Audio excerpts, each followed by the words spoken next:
la nueva ley de movilidad jubilatoria que impulsa el gobierno para que se trate y se apruebe en el Congreso y empiece a regir el año que viene, a partir del 1 de enero del 2021, después de todo un año con aumentos dados por decreto porque se dejó en suspenso la ley anterior. ¿A favor o en contra, mejor dicho, mejora o perjudica la situación de los haberes jubilatorios? Daniel Meda es abogado previsionalista, reconocido abogado de Córdoba y está en línea con nosotros. Gracias por este tiempo, por esta atención. Daniel, un gusto tenerte con nosotros. ¿Cómo estás? ¿Cómo les va? ¿Qué tal? Buenas tardes. Bien, bueno, por lo que se ha visto hasta ahora, que ha sido, no sé si el trabajo de la comisión que lo tenía que estudiar y proponer, o si ha sido una decisión del gobierno, pero al margen de ese detalle, ya se sabe cuál es el proyecto que ya ingresó al Congreso para su tratamiento. ¿Cuál es tu opinión? Bueno, en principio yo te diría que es parte de la historia argentina. Todos los gobiernos siempre dicen que los cambios que hacen son para favorecer a los jubilados y en realidad es exactamente lo contrario. Cuando Macri quiso hacer el cambio en el año 2018 no lo hizo para favorecer porque según él planteaba que la inflación era favorable. O sea, ajustar a través de la inflación era favorable, sino porque en ese momento la inflación estaba contenida y entonces le resultaba mucho más favorable al gobierno hacer un planteo con un cambio en la fórmula y no tener en cuenta la recaudación. ¿Por qué motivo? Porque en aquel motivo, allá por el 2017, había terminado el blanqueo de capitales, la recaudación había subido muchísimo y tomar como variable la recaudación evidentemente significaba muchos aumentos para los jubilados. Entonces, como parte del arreglo que se había hecho con las provincias por el pacto fiscal, terminaron bajándole los haberes para el mes de marzo del 2018, un 9% menos de aumentos se dieron en ese momento. Evidentemente que fue una salida económica y no planteada o pensando en los jubilados. Este año la fórmula que estaba empezando a recomponerse y de alguna manera le iba a devolver todo lo que les había sacado durante el 2018 y 2019 los jubilados porque había subido mucho la inflación, se suspendió la movilidad y nos encontramos con que hay un 16% menos de aumento en algunos casos para los jubilados que evidentemente, entre los que no se les dio en marzo, en junio y en septiembre, termina siendo, más lo de Macri, una quita que termina siendo confiscatoria y que seguramente va a terminar con mucha cantidad de juicios como pasó en su momento con el fallo Badr. O sea, gobierne Macri o gobierne Fernández, gobierne quien gobierne, los jubilados siempre son el pato de la boda, siempre terminan perjudicados por distintas fórmulas que se van aplicando, pensando o aprobando para cortar esa parte tan importante que significa la erogación en materia previsional o social en la Argentina, Daniel. Es que estamos sujetando la fórmula a los vaivenes económicos que tenemos en el país. Este es el problema que tiene esta fórmula que se quiere plantear ahora. Los ciclos económicos pueden significar en la práctica que por allí, en una etapa de recesión, se baja la recaudación notoriamente y eso puede implicar en la práctica que a los jubilados se les dé aumentos que estén muy por debajo de lo que puede ser la inflación.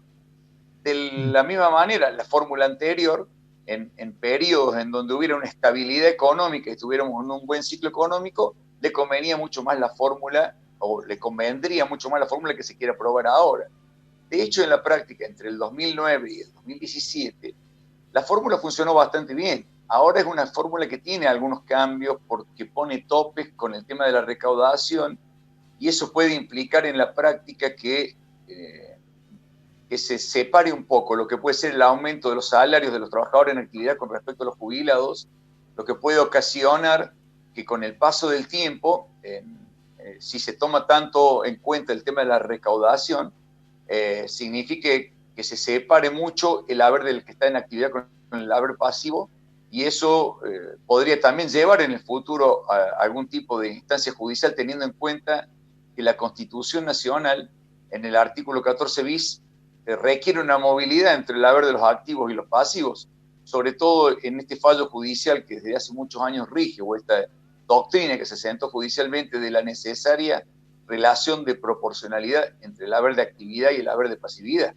que evidentemente si tenemos en cuenta tanto el tema de la recaudación puede separarse entre lo que gana el activo y el pasivo y terminaría también provocando litigiosidad.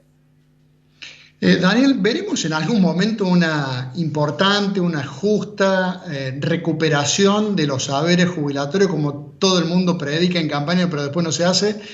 Y si la veremos, ¿qué debería pasar? Digamos, tendría que haber mucho más aportantes de los que hay, tendría que modificarse la ley para extender la edad jubilatoria, como está empezando a pasar en algunos lugares del mundo. Bueno, a ver, por de pronto yo creo que esta ley tendría que haber tenido alguna recomposición en el haber de los jubilados, porque todos los que se les sacó durante el 2018, 2019 y 2020, si no hay algún tipo de recomposición, ya le estamos sacando un 20% en los haberes de los jubilados, lo que va a provocar en la práctica litigiosidad, sin lugar a dudas. Este sería el primer punto. El segundo punto, evidentemente, que tenemos que recuperar la credibilidad en el sistema. ¿Por qué? Porque es un régimen que desde hace muchísima cantidad de años está colapsado, porque la relación activo-pasivo desde hace muchos años en la Argentina está totalmente destruida. Evidentemente que la credibilidad, ¿cómo se recupera? Planteando por allí alguna moratoria, como ya se adelantó que va a haber una nueva moratoria, pero exigiéndole a quienes se vayan a jubilar que tengan algún tiempo de aportes antes de acceder al beneficio, y cobrando cuotas de moratoria que verdaderamente le permitan al gobierno recuperar a lo largo del tiempo, aunque sea la mayor parte de lo que el jubilado debería haber aportado cuando estaba en actividad. Esto es lo que pasó con las moratorias anteriores.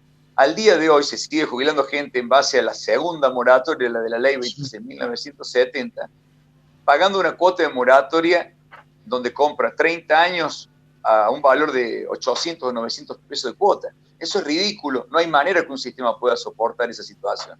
Estamos con los valores que estaban vigentes en el año 1993. Es imposible hacer una moratoria que procure ingresar gente al sistema, darle una mayor universalidad, pero que no les cobre como corresponde. Yo estoy seguro que si en este momento yo le ofrezco a una persona que se jubile, y le digo, aporta un mínimo en 5 años, pero a su vez, cuando te descuente la cuota moratoria, te voy a descontar un haber que sea cercano al 30, 40% de lo que va a ganar de jubilación, entonces evidentemente el Estado va a lograr recuperar la mayor parte de lo que le da a esa persona. A cambio le da un beneficio de por vida y a cambio también le da una obra social. Pero no lo que estamos haciendo ahora, que prácticamente es asistencialismo. Entonces la gente que termina pasando dice, ¿para qué voy a aportar si más aquí o más allá me van a hacer una moratoria donde voy a comprar todos los años de aportes juntos? Evidentemente que esto es lo primero que yo creo que se debe dar, hacer una moratoria que reactive de alguna manera la economía, pero que a su vez les genere la responsabilidad a los que tienen que estar como aportantes activos de saber de que el día de mañana para tener un beneficio tienen que haber hecho algo de esfuerzo. Como siempre, muy interesante escucharte, Daniel. Gracias por estos minutos con nosotros. Gracias a ustedes.